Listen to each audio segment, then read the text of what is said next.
সংসার সুখী হয় রমণীর গুণে। বিয়ের পরে আমাদের মেয়েদের অনেকটা সঞ্চয় এবং সাশ্রয়ী দুটোই হতে হয়। এমন একটি ভিডিও নিয়ে আপনাদের সামনে চলে আসলাম, যেটা কিনা আমাদের সঞ্চয় এবং সাশ্রয়ী হতে দুটোতেই অনেক বেশি উপকারে আসবে। তো হ্যালো এভরিওয়ান, আসসালামু আলাইকুম। সবাই কেমন আছেন? আশা করি আলহামদুলিল্লাহ ভালো আছেন। আজকের ভিডিওতে যে টপিকটা থাকবে সেটা হোপফুলি সবার উপকারে আসবে। আর সবাইকে অনুরোধ রইল প্রথম থেকে শেষ পর্যন্ত দেখার জন্য।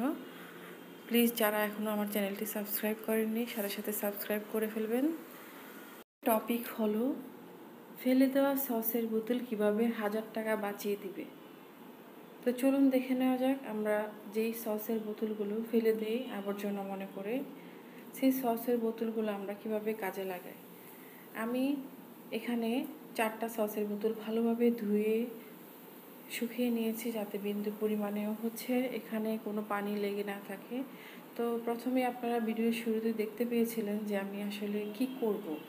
তো এরকম করে যদি আমরা ফেলে দেওয়া সসের বোতল ভালো করে ধুয়ে মুছে কাজে লাগাই, তাহলে কিন্তু আমাদের সংসারের অনেক অনেক টাকা বাঁচিয়ে দেয়। শুধুমাত্র আমি আজকে যে জিনিসটা করব সেটা না। যেমন আমার এখানে একটা জার আছে, এটা কাচের জার। এটা কিন্তু আমি মেবি 250 কিংবা 300 টাকা দিয়ে কিনে নিয়ে আসছিলাম। দেখেন এখানে কিন্তু আমি মশলা ঢুকিয়েছি। এখানে আমরা যে দৈনন্দিন খাবারগুলো খাই, হলুদ, মরিচ, ধনে গুঁড়াগুলো, সেগুলো সবগুলো আমি একটা একটা করে এটার ভিতর ঢুকিয়ে রাখবো। আর প্লাস্টিকের যে বয়ামগুলো থাকে সেগুলোর থেকে কিন্তু কাচের বোতলে আমরা যদি বিভিন্ন ধরনের খাবার দাবার রাখি, বিশেষ করে মশলাগুলো, তাহলে কিন্তু অনেক বেশি দিন ভালো থাকে কিংবা নষ্ট হয় না। আর সবচেয়ে বড় কথা আমরা এখান থেকে অনেক টাকা সেভ করতে পারি। যেমন আমি এরকম করে যদি এখানে আরও 4টা বয়াম কিনতাম, তাহলে কিন্তু আমার এরকম করে যদি 300 টাকা হতো, 3-4-1200 টাকা লেগে যেত। তো আমি এভাবে করে কিন্তু এটাকে কি বলে, চোঙ্গার জাতীয় একটা কিছু দিয়ে সবগুলোর ভিতরে এরকম করে মশলা রেখে দিই। শুধু মশলা না, আপনার এখানে ডাল, অ্যারারুট, যে কোনো জাতীয় জিনিস আপনি এখানে রাখতে পারেন। আমি এখানে মশলা রেখেছি, আরও কিছু রাখা যায়।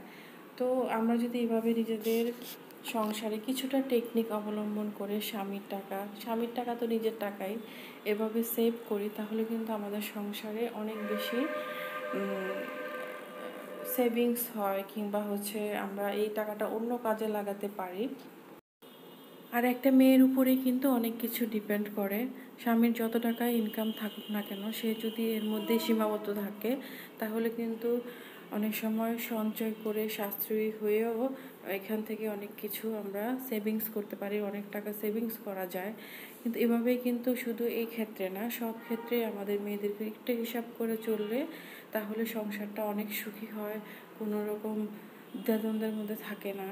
যেমন অনেক সময় স্বামীর যে টাকাটা স্যালারি কিংবা ইনকাম হয়, তার চেয়ে যদি একটু বেশি আমরা খরচ করে ফেলি, তখন কিন্তু ধার দেনা হয়ে যায়। তো সেক্ষেত্রে আমাদের অ্যালার্ট থাকতে হবে। আর এভাবে করে আমাদের ফ্যামিলির প্রত্যেকটা জিনিসে কিন্তু একটু টেকনিক্যালি যদি আমরা চলাফেরা করি, আমরা একটু সেভিংস করি, তাহলে কিন্তু আমাদের চলাফেরার জীবনযাত্রার মানও কিন্তু আরও সুন্দর হয়, আরও ভালোভাবে আমরা গুছিয়ে চলতে পারি।